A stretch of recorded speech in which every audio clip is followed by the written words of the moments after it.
Welcome to the History of North America. I'm Mark Vinette. With the death of Queen Elizabeth in 1603, England embarked on a new century with a new energy, a new monarch, and new ambitions regarding the exploration and colonization of North America. Before we head off across the pond to the shores of America, let's take a further look at the man who replaced the Virgin Queen at the head of the English and Scottish nations, King James I, who gave his forename to an epoch, a translation of the Bible, and to the settlement at Jamestown, Virginia. Early in his reign, the Gunpowder Treason Plot was a failed assassination attempt against King James I by a group of provincial English Catholics who sought to restore the Catholic monarchy to England and thus influence and shape the religious course of British North American colonization. And now, the English Heritage Podcast takes us through the machinations of this Jacobean-era conspiracy. What does the Gunpowder Plot tell us about religious persecution and Catholic resistance? Well, with us to answer those questions and many more is Dr. Elizabeth Norton, a historian specialising in Tudor history. So let's get to the basics of the Gunpowder Plot for any domestic or even international listeners who aren't quite familiar with this period of English history. Elizabeth, can you describe what the Gunpowder Plot was? The Gunpowder Plot is famously commemorated by the rhyme, "Remember, remember the 5th of November with gunpowder, treason and plot." And I mean, that sort of basically sums it up, is that it was a plot by some Catholic Englishmen to blow up the king at the state opening of Parliament, to blow up the Houses of Parliament and everyone in there. And it was going to take place on the 5th of November, 1605. How many plotters were involved in this? Because the person that history and popular consciousness tends to remember is, of course, Guy Fawkes. But there's more than just one guy, isn't there? Absolutely. So when we commemorate Bonfire Night, we think about Guy Fawkes and you can buy his mask. But he's actually not even the top plotter. There are 13 members of the plot. About 4 or 5 are really key members. And Guy Fawkes is probably about the 3rd or 4th in that list. The leader of the plot is Robert Catesby, who is a Northamptonshire gentleman. He is a Catholic. He's born into a Catholic family, although he seems to undergo a religious experience in his early 20s where he really becomes very fervently Catholic and wants to turn England back into a Catholic country. So he gathers together these plotters, including one Guy Fawkes, who's actually recruited for his military experience. He is also a Catholic. In fact, he actually is lower ranking than most of the other plotters. Most of them are gentlemen, but Guy Fawkes is the son of a lawyer from York, converts to Catholicism in his teenage years, and then really becomes very, very fervent. And he is serving with the Spanish Catholic troops in the Netherlands when he is recruited to the plot. One of those plotters is Francis Tresham. But I suppose the next question is, how many of these offenders were caught and put to death? So again, I mean, it's a much more complicated story than we perhaps know about when we think about Bonfire Night, because it's fairly well known that Guy Fawkes is apprehended. He's the first member of the plot to be captured. He's actually captured in the cellar underneath the House of Parliament, just as he's sort of preparing to light the fuse. So he is taken off and tortured. And of course, when the other plotters realise that Guy Fawkes has been taken and the game is up, they all set about fleeing London. And a group of them head up to Warwickshire and they end up at Holbeach House there, which belongs to a member of the Catholic gentry who's agreed to put them up. They are absolutely exhausted by this time. It takes them some days to get there.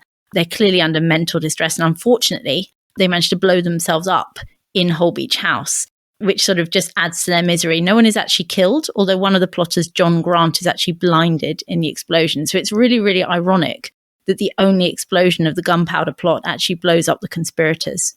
They then resolve, being led by Robert Catesby, to have a sort of heroic last stand. I suppose we can call it heroic. And when the king's men arrive, they come out and, they know they're going to die. And actually, Robert Catesby and another leading plotter, Thomas Percy, are actually killed with the same bullet, reportedly.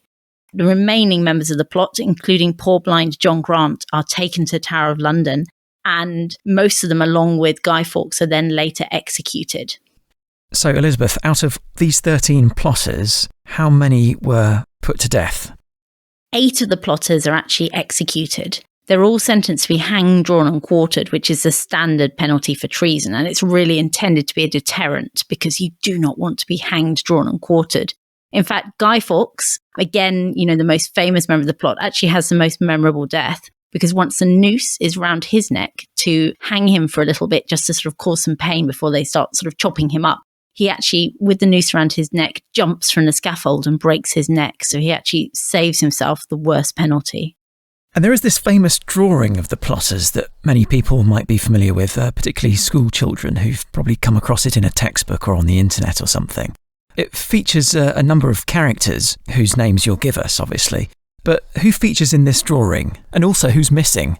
It's a drawing of, it actually only depicts 8 of the conspirators rather than the 13 that we know. And it's actually the leading conspirators. So we've got Robert Catesby. We've got Thomas Percy, and he's a really important character to the plot. He's actually the oldest member of the conspiracy, but he's there right at the beginning. Thomas Percy is a cousin of the Earl of Northumberland, so very, very high ranking, but sort of a poor relation. And he has been sent north throughout the last years of Elizabeth's reign to go and talk to James VI of Scots, who's going to be Elizabeth's heir. And he feels very, very disappointed in how James intends to manage religion in England when he becomes king. So he joins the conspirators, and he's actually very, very close to Robert Catesby. Interestingly, Thomas Percy is actually, because of his connections, actually appointed one of King James's gentleman pensioners, which essentially means he's one of the king's bodyguards, which actually gives the gunpowder plotters the reason to hire a cellar under the House of Parliament because Thomas Percy needs to be close to London and to the court. So he is also depicted on the drawing. We've also, of course, got Guy Fawkes. We've got Kit and Jack Wright, who are leading conspirators. I mean, actually, they're schoolfellows of Guy Fawkes. They're quite likely to be the people that bring Guy into the plot. And we've got the Wintour brothers as well. So we've got all these leading conspirators. We've also got Bates, who is Robert Catesby's servant. He's actually the lowest ranking of the plotters. And again, is really brought in because of this relationship he has with Catesby, which we'll hear about with Francis Tresham as well. So these are sort of the leading conspirators. Francis Tresham, Sir Everard Digby, Ambrose Rookwood, some other of the later conspirators aren't even depicted because they're actually quite minor in the plot. They come in later. I'm curious about this Thomas Percy connection to the king. How close was he to the king? Because it's a big effort to get together 12 other people to conspire with to blow up Parliament and the king. If he had close access to the king, why didn't he just carry out a basic assassination? So this is one of the strangest parts about the plot, because actually many of the conspirators have access to the king. Guy Fawkes actually attends a wedding with James where he's wearing his sword. I mean, he easily could have run the king through. Robert Catesby goes hunting with the king not long before the plot is discovered. So they have so many opportunities to assassinate him. They're clearly looking to do something else. So yes, they want the king dead, but they also want to make a big show. They want to show the world, what they've done. They want to blow up the political establishment because, of course, it's not just the king who'll be in Parliament. And they also want to bring down the government. They don't want to just remove the head of the government. They want to remove the entire political establishment. So the Queen will be there.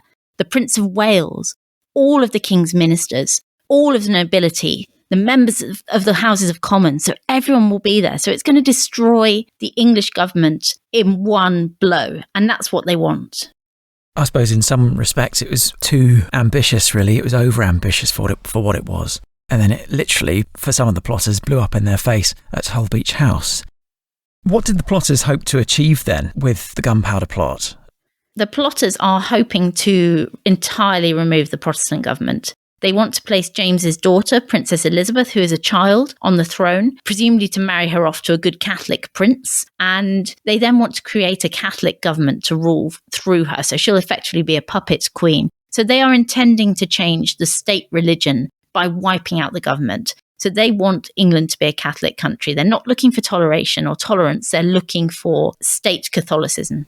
Does it logically follow if you destroy and dismember via gunpowder and explosions the king, that suddenly a relative is going to do what you say?